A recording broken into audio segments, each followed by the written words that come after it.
Сайн байцгаана уу? Би энэ удаагийн бичлэгээр интернет донтолтоос хэрхэн өөрийгөө хамгаалах вэ гэдэг сэдвээр ярина. Түрүүчийн бичлэгтээ би интернет донтолт гэж юу вэ? Яагаад хүн өөрийн мэдлгүй интернетэд донтдог вэ гэдэг талаар тайлбарласан. Тэгвэл энэ удаа та хэрвээ интернет донтолттой болсон бол түүнээс хэрхэн гарах вэ? Хэрхэн сэргийлэх вэ гэдэг талаар ярилцъя. Энэ нь та бүхний хэвлэл мэдээллийн боловсролд багахан ч гэсэн нэмэр болно байхаа гэж найдаж байна. За, интернет бол хүн төрөлхтний бодож олсон хамгийн орчин үеийн мэдээлэл авах гайхамшигтай хэрэгсэл. Тэгвэл интернетийг хэрхэн ашиглаж байгаагаас шалтгаалan интернет донтолттой болж байгаа нь бол нэлийн томоохон асуудал болж байна. Хэрвээ интернетд орох нь чамд ямар нэгэн шагнал авч байгаа юм шиг сэтгэл төрүүлж байгаа бол та яг интернетэд орохгүйгээр байж чадхаа байсан бол та яг интернетэд донтсон, интернетээс хараад болсон гэсэн үг.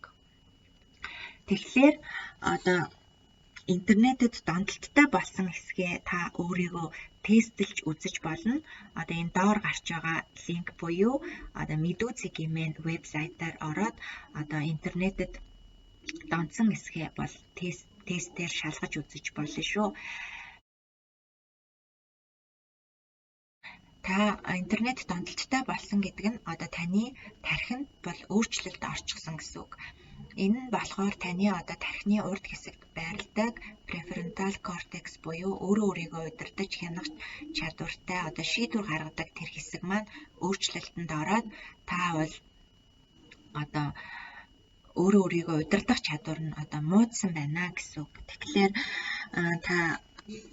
таны бол анхаарал төвлөрөлт муудна, мотивац багасна. За тэгээд удаан хугацаанд тавьсан урт хугацааны зорилгоо биелүүлж чадхаа болно. Нойр муутай болно. За тэгээд цагийг үр ашиггүй өнгөрүүлж эхэлнэ. За мэдээч интернет донтолт болсон болохоор Facebook Instagram зэрэг сошиал медиаг бол байнга хэрэглэх тийм хэрэгцээ шаардлагатай юм шиг байнга тийм алтлага танд үүсэж эхэлнэ. Тэгээ сүүлдээ хайртай хүмүүстэйгээ илүү их өөрийнхөө үнэт цагийг зарцуулахынхаа оронд сошиал медиа дотор сошиал орчинд хит байснаас сүүлдээ бол ганцаардал гэдэг юм бол үүсдэг байх нь. За тэгээд яг ингээд амьд харилцаанд хүмүүсийн дунд орохоосоо илүү тэр сошиал медиад байснараа бусдтай өөрийгөө харьцуулж эхэлнэ. Энэ нь бол өөртөө итгэх тэр итгэлд нөлөөлөөд сүүлдээ өөртөө сэтгэл хангалуун биш болж эхэлнэ.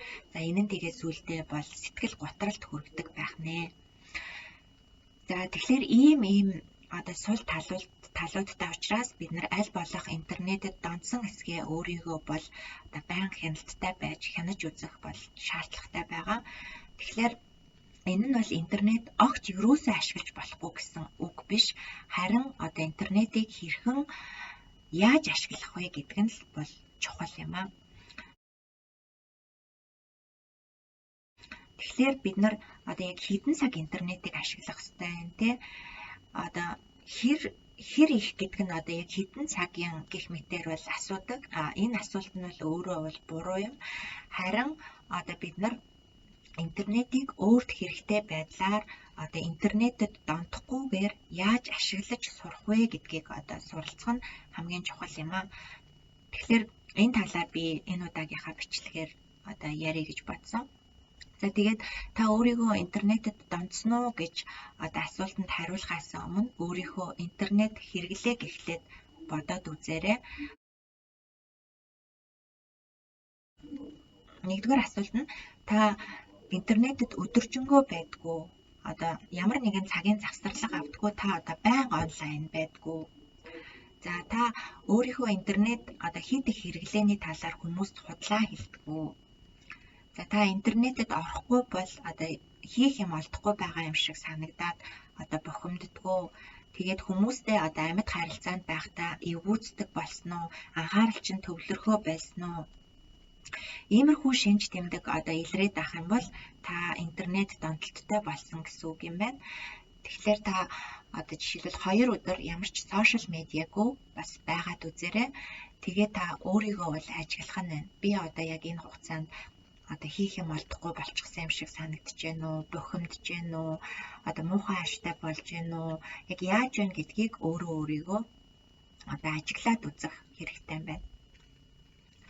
За та тэгээд одоо мэдүүцэг хэмээнээс тест бөглөж бас болно. Тэгэхээр энэ дээр бол интернет хэрэглээний талаар хоёр үндсэн зөвлөгөө өгье. Нэгдүгээр нь болохоор одоо digital diet буюу дижитал хэрэглээний сахилга бат. Та хизээ хэр удаан интернет ашиглах вэ? За нэгдүгээрт нь болохоор интернетийг та зөвхөн тодорхой цагт л ашиглах. Жишээлбэл та яг тодорхой одоо цагт интернет руу орох. Жишээлбэл өглөө би 11 цагт орно, орой 20 цагт орно. Тэр дундх цагуудад бол би интернетэд бол орохгүй гэд яг өөртөө тийм тодорхой цаг одоо харуулчих хэрэгтэй. Тавлчих хэрэгтэй. За тэгээд тэр тодорхой цагтаа л одоо яг өөрийнхөө хэрэгтэй мэдээллүүдийг одоо орж шалгана гэсэн үг. За тэгээд хоёрдугаарх нь болохоор та хэрвээ тодорхой цаг тоолчихсон бол тэр хайж байгаа мэдээлэлтэй одоо интернет орохынхоо өмнө хайж байгаа мэдээлэлтэй би хэр их цаг хугацаа зарцуулах вэ гэдгээ тооцоод одоо утсан дээрээ сэрүүлэг тавьчих хэрэгтэй. За тэгээд интернетэд ороод мэдээлэлээ хайж байхдаа одоо аль болох тэр тогтсон цагтаагаас мэдээлэлээ хайгаад дамжуулаад бушуухан гарахыг хичээх хэрэгтэй. Тэгэхгүй бол сэрүүлэггүй болохоор хүн яг интернетэд хэр удаан байснаа мэдэхгүй одоо маш хурдан цаг өнгөрөөд одоо нэг л мэдэхэд интернетэд их цаг зарцуулчихсан байдаг. Тэгэхээр тодорхой цаг тоглоод одоо интернетэд тодорхой цагт мэдээлэлээ хайгаад бушуухан гарахыг хичээх хэрэгтэй. За 3 дугаар зөвлөгөө нь болохоор та хэрэггүй аппликейшнуудаа гар утснаасаа одоо арилгах. Жишээлбэл Facebook-ийн аппликейшнийг яг одоо гар утснаасаа устгасан дээр. Яагаад гэвэл Facebook аппликейшн гар утсан дээр байхад шууд дараал ордог. Тэгэхээр хүн одоо ийм сул цаг байдаг шүү дээ хүндтэй юм хүлээх ч юм уу эсвэл одоо байн интернет руугаа ороод ингээд шалгасаар байгаа зүйлдээ тэр нь ингээд муу зуршил болдог. Facebook-ийн аппликейшнийг гар утснаас арилгачаар яадаг вэ гэхлээр үнэхээр Facebook орох шаардлагатай болвол браузероор дамжиж орж болно. Тэгэхээр тэнд бол заавалжгүй нөгөө нууц үг энтрээ хийж өгдөг болохоор одоо байн тэгэж орох нь одоо ядаргаатай залхуутай байдаг учраас одоо Facebook хэрэглээ маань өөрөө ирэхгүй хянагдаж өгдөг гэсэн үг. За тэгэхээр Instagram, Facebook-ийн аппликейшнуудыг гар утснаасаа устгасан нь таны интернет донтолтоос хамгаалах бас нэг шилдэг арга байх нэ. За дараагийн зөвлөгөө болохоор имэйл болон одоо бусад мэдээллүүдийг ирж байгаа гэсэн тэр notification-ыг унтраах. Ялангуяа дуутай ирдэг шүү дээ. Тэгэхээр танд бол цаг тутам мэдээллүүд ирж идэг те. Тэр мэдээллүүдийг ерөөсөө нөгөө түрүү хэлсэнчлэн тодорхой цагт ороод шалгах. Тийм болохоор та байнга тэр notification болон тэр notification-уудыг одоо ялангуяа дуутай ирж байгаа тэр одоо мэдээллүүдийг авч явах бол ямар ч хэрэггүй юм. Тэгэхээр тэр мэдээлэл ирж байгаа гэсэн тэр сэрүүлгүүдийг одоо та унтраачихсан дээр тийм тохируулга байдаг шүү дээ. Тэгэхээр ингэснээрээ та одоо яг ямар үр дүнд хүрэх вэ гэхлээр таны анхаарал төвлөрөлт бол маш сайжирна. Та бол яг хийж байгаа ажилдаа анхаарлаа хандуулад одоо яг таны гараас илүү үр бүтээлтэй ажлууд гарна гэсэн үг.